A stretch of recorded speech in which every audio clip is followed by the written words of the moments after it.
नमस्कार, मैं हूं रत्ना और आप देख रहे हैं सी न्यूज़ भारत। आयोग करते गुजरात बुलेटिन की ओर बात होगी अरवली की, जहां देमाई पंथक में दूध खरीद बंद होने से पशुपालकों की परेशानी बढ़ गई है। साथ ही बात होगी गांधीनगर की, जहां एसटी डिपो गेट के पास नाला ओवरफ्लो होने से गंदा सीवेज का पानी सड़क पर फैल गया। तमाम खबरों पर विस्तार से चर्चा करेंगे। अरवली जिले के बाढ़ तालुका के देमाई पंथक में दूध खरीद बंद होने से पशुपालकों की परेशानी बढ़ गई है। पशुपालकों का आरोप है कि अमूल फेडरेशन ने प्रतिदिन 5000 लीटर दूध संग्रह करने वाली सोसाइटियों से दूध उठाना बंद कर दिया है, जिससे पिछले 20 दिनों से उन्हें भारी नुकसान उठाना पड़ रहा है। बताया जा रहा है कि साबर डेयरी की तुलना में खेड़ा जिले में प्रति लीटर 2 रुपए अधिक मूल्य मिलने के कारण दूध वहां भेजा जा रहा है। इस मुद्दे को लेकर विधायक धवल सिंह झाला की अध्यक्षता में पशुपालकों की बैठक आयोजित हुई, जिसमें मांग की गई कि साबर डेयरी में भी पशुपालकों का दूध उचित मूल्य पर खरीदा जाए। मारू नाम पटेल जिग्नेश कुमार बाबूभाई, हूँ गाम डेमाईनो રહેવાસી છું। मारू दूध मारी जे तबेलो છે ગાયો ભેંસોનો, એનું 150 થી 200 લીટર મારું એક દિવસનું दूध થાય છે।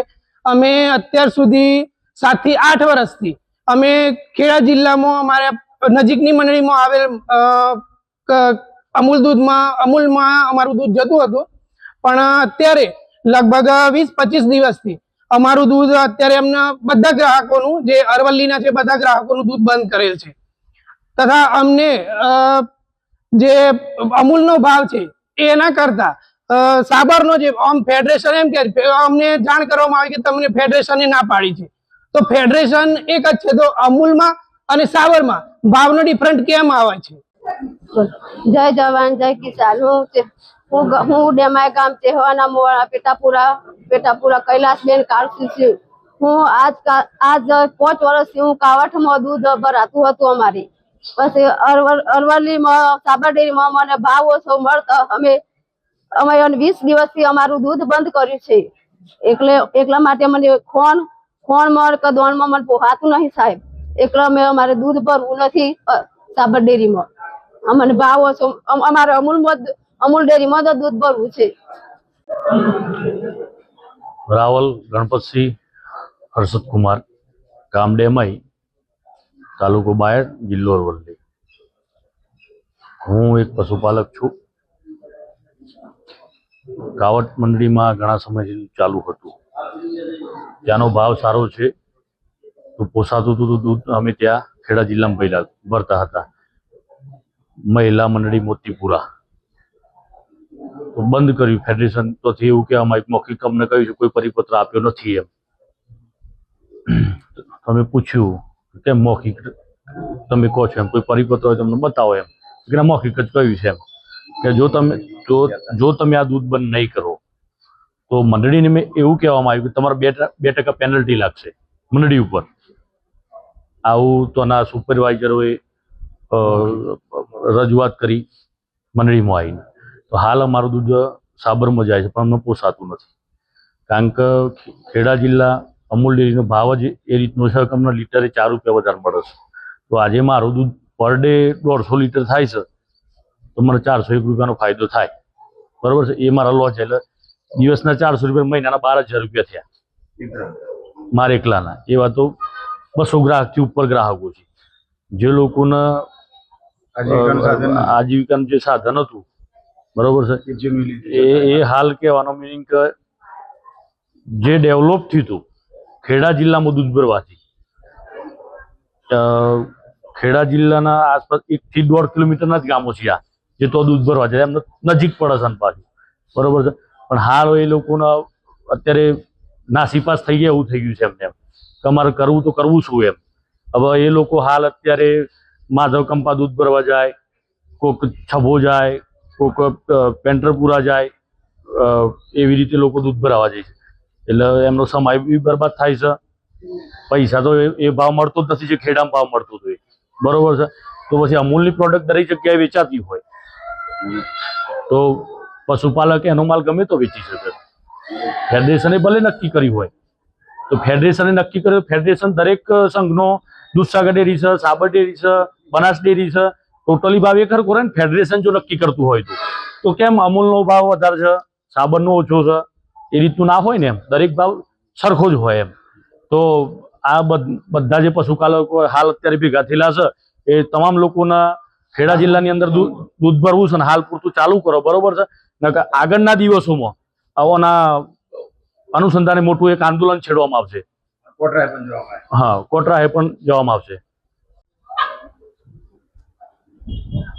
અત્યારે ફેડરેશન દ્વારા એક નિર્ણય લેવામાં આવ્યો છે કે ભાઈ તમામ જગ્યાએ જિલ્લામાં જે જગ્યાએ જિલ્લામાં ડેરી છે ને એ જગ્યાએ ગ્રાહકો દૂધ ભરશે. આ પ્રકારની મૌખિક સૂચના બાદ આજે આખા ગુજરાતમાં જ્યાં જ્યાં જેની નજીક પડતી હતી તે ડેરીમાં દૂધ ભરતા હતા ને આજે પશુપાલકો હેરાન છે.